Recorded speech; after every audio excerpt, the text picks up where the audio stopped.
ئەمە لەسەر شەقامەکان هێز ئەمریکان لەسەر شەقامەکان تەندروستی لەسەر شەقامەکان ئێوە تەنها لە ماڵ بن دڵنیا بن ئەو قۆناغە تێپەڕێنی مانەوەی ئێوە لە ماڵەوە کۆڕۆنا لە وڵاتمان دەکاتە بێگانە وا لە ئێمەی ڕۆژنامە نووس دەکات کە لە دەرەوەی ماڵەکانمانین تەنها هەواڵی دڵخۆشکەر بۆ ئێوە بگوازینەوە. من ڕۆژنامە نووسم نامەوێت مەرجی ئازیزانم یاخود توشبوونیان بە ڤایرۆسی کۆرۆنا ڕابگەێنم تکایە لە ماڵەکانتان بمێننەوە. ئێمە وەکو پۆلیس لەسەر شەقام وەستاوین بۆ پاراستنی ئێوەش هاوکارمان بن لە ماڵەوە مێنە دەرەوە. لە پێناو بەرژەوەندی گشتی و سەلامەتی تەندروستی بۆ هەمووان کاتان لێ دەکەین پابەندی ڕێنماییەکان بن و لە ماڵ بمێننەوە.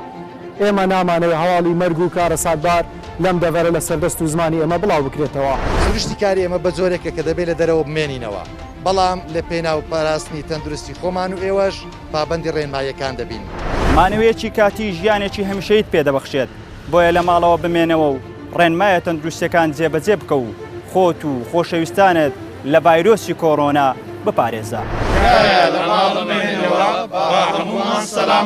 پابەندبوون و خۆپاراستن لە نەخۆشی ڤایرۆسی کۆڕۆنا هەرکێکی نیشتیمانی، ئاینی، ئەخلاقی و ئینسانی و نیشتیمانیە. بۆیە لە ماڵەوە دەمێنمەوە و پابەندی ڕێنماییەکان دەبن. تکاکەین ئێوەی هاوڵاتی لە ماڵەوە بمێننەوە. مانەوەتان لە ماڵەوە زامینی دوورخستنەوەیە لەو پەتایی کە ئێستا بوونی هەیە. خۆپاراستنیش باشترە لە چارەسەرکردن. هاوڵاتی ئەزیز تکایە ئاگادار بە ئەگەر لە ماڵەوە نەمێنیتەوە لە نێو کەسوکارەکەت ئەوە دڵنیا بە لە نەخۆشخانە دەمێنیتەوە دوور لە کەسوکارەکەت. ئاسایشی ئێوە لەسەر شانی ئێمە بەیەکەوە لەگەڵ هاوڵاتیان کۆڕۆنا لە ناوە بێ. ڕۆژنامە نووسێک تەنها لە کاتی ئەرکم دەرەچمە دەرەوە باقی کاتەکانیترم لە ماڵەوەم لەگەڵ ماڵە خێزانم ئەمە دەکەم کە ئێوەش لە ماڵە بمێنەوە تەنها بەمانەوە لە ماڵەوە دەتوانین ئەم زنجیری ڤایرۆسە بپچڕێنین. لە ماڵەوە لەگەڵ خانەوادەکەم خۆم کەرەنتینە کردووە.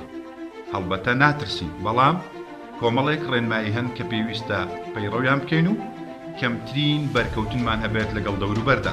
لە ماڵەوە دەمێنمەوە پابەندی ڕێنماییەکان دەبین و تەندروستی خێزانەکانمان دەپارێزێ. کۆڕۆنا بۆ تا سەردێری هەواڵە جیهانیەکان مانەوەی ئێوە لە ماڵەوە تەندروستی ئێوەیە بۆیە لە ماڵەوە بمێننەوە بۆ ئەوەی تەندروست